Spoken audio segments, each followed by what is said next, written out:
तो hello guys, कैसे हैं आप लोग। आज हम लोग पढ़ने जा रहे हैं स्केलर और वेक्टर क्वांटिटी के बारे में। ये हमारा क्लास 11th का मोस्ट इम्पोर्टेंट बेसिक फिजिक्स का ये पार्ट है। इसमें हम लोग पढ़ेंगे कि स्केलर क्वांटिटी और वेक्टर क्वांटिटी क्या होता है, उसके बारे में बिना टाइम वेस्ट करते हुए आगे बढ़ेंगे। लेकिन अगर आप हमारे चैनल में नए हैं तो इस चैनल को लाइक, सब्सक्राइब और शेयर जरूर करें। धन्यवाद। आइए बढ़ते हैं हमारा स्केलर क्वांटिटी और वेक्टर क्वांटिटी के बारे में कुछ डिफ्रेंशिएट। देखिए गाइस, इसमें हम लोग को पढ़ना है कुछ क्वांटिटीज होते हैं। कौन कौन? Distance, displacement, speed, velocity, time, force. ये सब जो हमारे हो गए कुछ क्वांटिटीज हो गए। अगर हम इसी क्वांटिटी को हम लोग दो ग्रुप्स में डिवाइड करते हैं। पहला हो गया हमारा स्केलर क्वांटिटी, दूसरा हो गया वेक्टर क्वांटिटी। स्केलर की बात करें तो स्केलर क्वांटिटी क्या कहता है, आइए देखते हैं। ये हमारा मैग्नीट्यूड होता है इसमें सिर्फ करेक्ट यूनिट के साथ, और वेक्टर में बोथ मैग्नीट्यूड होता है और डायरेक्शन होता है। जो स्केलर क्वांटिटी होता है, सम स्केलर क्वांटिटीज, वो वेक्टर क्वांटिटी के कॉरेस्पॉन्ड रहता है। यानी स्केलर और वेक्टर क्वांटिटी जो हमारे हैं वो हमारा इंडिपेंडेंट होता है। आइए कुछ एग्जांपल देख लेते हैं स्केलर और वेक्टर क्वांटिटी का। डिस्टेंस, जैसे मान लीजिए कि एग्जांपल 25 मीटर, 30 मीटर, कुछ भी मतलब कि। और स्पीड में जैसे एग्जांपल लिख दिए 10 मीटर पर सेकेंड, 12 मीटर पर सेकेंड। और time 12 second, 13 second, 1 second, 3 second, कुछ भी। तो स्केलर में कौन कौन आएंगे? डिस्टेंस, स्पीड और टाइम जो हमारा है वो हमारा स्केलर क्वांटिटी है। और वेक्टर क्वांटिटी में हमारा डिस्प्लेसमेंट, वेलोसिटी और फोर्स है हमारा। उसके बाद हम लोग पढ़ेंगे डिस्टेंस एंड डिस्प्लेसमेंट के बारे में। हम लोग डिस्टेंस और डिस्प्लेसमेंट के बारे में पढ़ेंगे कि डिस्टेंस और डिस्प्लेसमेंट क्या कहलाता है। तो डिस्टेंस की बात करें, अगर हमारा डिस्टेंस की बात करें तो ये हमारा स्केलर क्वांटिटी है। ये हमारा टोटल लेंथ पाथ ट्रेवल्ड करता है, यानी यूनिट इसका जो होगा वो स्टेट मोशन पे होगा। दूसरा डिस्प्लेसमेंट क्या है? तो डिस्प्लेसमेंट हमारा वेक्टर क्वांटिटी है। इसमें लेंथ और डायरेक्शन जो है स्ट्रेट लाइन का वो ड्रॉन होता है स्टार्टिंग पॉइंट से फिनिशिंग पॉइंट तक।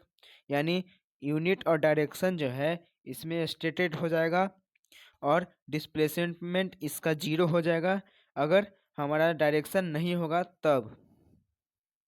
जैसे एग्जाम्पल में देख लेते हैं। पहला एग्जाम्पल कर रहा है कि mister Hood drives 90 kilometre along with winding roads. Mister Hood जो है 90 किलोमीटर की ड्राइव कर रहे हैं वेडिंग रोड से, यानी नॉर्थ। मान लीजिए कि नॉर्थ है ये। स्टार्ट पॉइंट ये हो गया, फिनिशिंग पॉइंट ये हो गया। स्टार्टिंग से फिनिशिंग के समय पहुंचेंगे, ये वाला पॉइंट हो गया, यानी स्टार्टिंग ए, फिनिशिंग बी। इसी का रास्ता अगर मान लीजिए कुछ इस प्रकार है तो एंगल इसका 77 डिग्री लग रहा है। 50 किलोमीटर बियर कर रहा है 77 डिग्री फ्रॉम नॉर्थ से। यानी जो डिस्टेंस ट्रेवल्ड हो रहा है 90 किलोमीटर, कितना डिस्टेंस हो रहा है हमारा? 90 किलोमीटर। और ये डिस्प्लेसमेंट की बात करें तो सिर्फ 50 किलोमीटर ही हमारा ट्रेवल्ड कर पा रहा है। यानी विंडिंग 90 किलोमीटर जो हमारा है वो डिस्टेंस ट्रेवल्ड हो गया। और डिस्प्लेसमेंट 50 किलोमीटर पर मतलब 15 किलोमीटर हो गया। यानी डिस्प्लेसमेंट हमारा शॉर्टेस्ट टाइम पाथ हो गया और डिस्टेंस हमारा लॉन्गेस्ट पाथ हो गया। सर्किल की बात करें, सेंटर सर्किल की बात करें तो mister Rob jogs once around a centre circle of football pitch, यानी सरकमफेरेंस मान लीजिए कि 25 मीटर है। यानी ये स्टार्टिंग पॉइंट और यही फिनिशिंग पॉइंट है।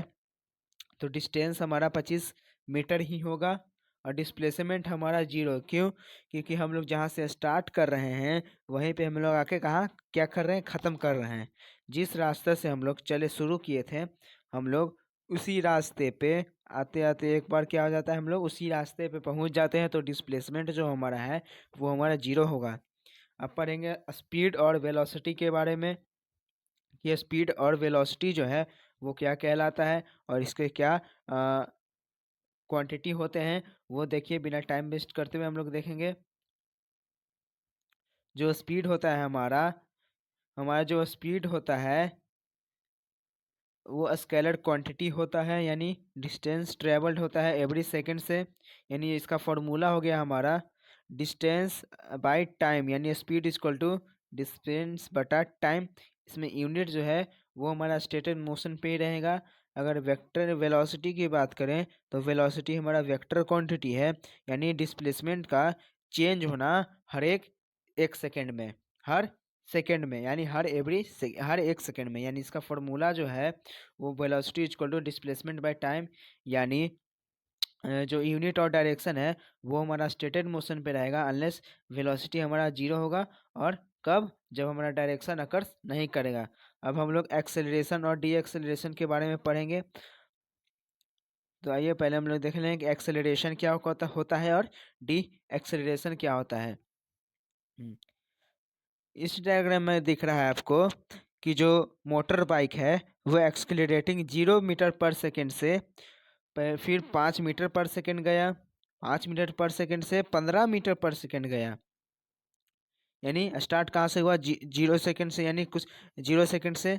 उसके बाद 1 सेकेंड में 5 मीटर पर सेकेंड गया, हर फिर 2 सेकेंड में 15 मीटर पर सेकेंड गया, यानी स्टार्टिंग पॉइंट और फर्स्ट सेकेंड के बीच में 2.5 मीटर का डिस्टेंस रहा, और फर्स्ट सेकेंड से सेकेंड सेकेंड तक हमारा 7.5 मीटर का गैप रहा, यानी हर मतलब कि जो मोटर बाइक है एक्सिलरेट कर रहा है अपना स्टेशनरी स्टार्ट यानी स्टेशनरी स्पीड को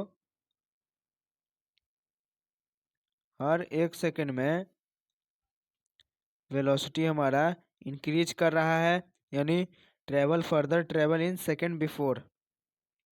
ये अगर डी एक्सिलरेटिंग की बात करें तो डी एक्सिलरेटिंग में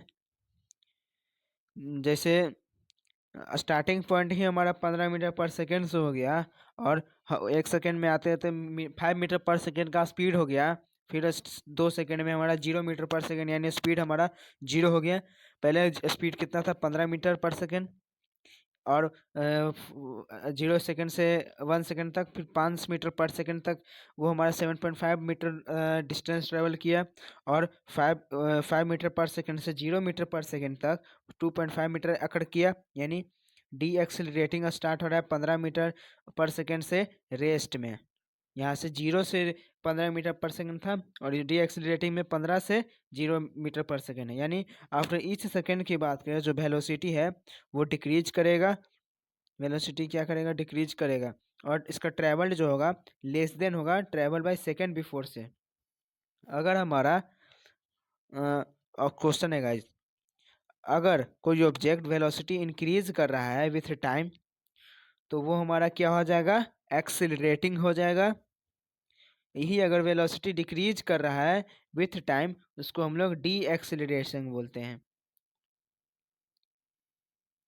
जो एक्सेलरेशन और डी एक्सेलरेशन होता है वो change in velocity over given time होता है, यानी एक्सेलरेशन और डी एक्सेलरेशन हमारा वेक्टर क्वांटिटी है। एक्सेलरेशन और डी एक्सेलरेशन का फॉर्मूला होता है change in velocity by time taken, यानी v minus u by t equal to ए।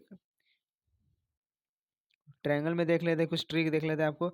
यहाँ पे कोई ट्रायंगल दिया गया है, 3 पार्ट किया गया है इसका। इसमें पहला में दिया गया है v equal to u plus a v minus u, ये हमारा क्या है, फाइनल वेलोसिटी v है, और यू हमारा क्या है, इनिशियल वेलोसिटी, यानी मीटर पर सेकेंड दोनों में होगा। ये हमारा क्या है, एक्सेलरेशन, यानी डी एक्सेलरेशन भी इसको कहेंगे, यानी मीटर पर सेकेंड स्क्वायर। ये टी हमारा क्या है, टाइम है, यानी टाइम का सेकेंड। ये हमारा लास्ट टॉपिक है, एक्सेलरेशन कैलकुलेशन पढ़ेंगे हम लोग बिना टाइम वेस्ट करते हुए। इसका कुछ क्वेश्चन बनाएंगे क्योंकि हम लोग ने ऊपर सब डिस्कशन कर लिया है। जो एक्सेलरेशन का कुछ कैलकुलेशन है वो हमारा कुछ इस प्रकार है कि जो कैलकुलेट करना है acceleration of world curve speed 1 metre पर सेकेंड से 3 मीटर पर सेकेंड तक जा रहा है, और टाइम कितना है, 4 सेकेंड, यानी भी हमारा 3 मीटर हो गया, और यू हमारा 1 मीटर, यानी टाइम 4। तो फॉर्मूला हम लोग पुट करके इसका आंसर आ जाएगा हमारा 0.5 मीटर पर सेकेंड। उसी तरह से सेकेंड ऑप्शन है, सेकेंड ऑप्शन में हमारा अगर निगेटिव जा रहा हो तो डी एक्सेलरेशन होगा, अगर पॉजिटिव जा रहा हो तो एक्सेलरेटिंग होगा। अगर पॉजिटिव जा रहा हो तो एक्सेलरेशन और निगेटिव जा रहा है तो हमारा डी एक्सेलरेशन होगा। कैसा लगा मेरा वीडियो? कैसे सपोर्ट करते रहें, लाइक करते रहें, सब्सक्राइब करते रहें। धन्यवाद।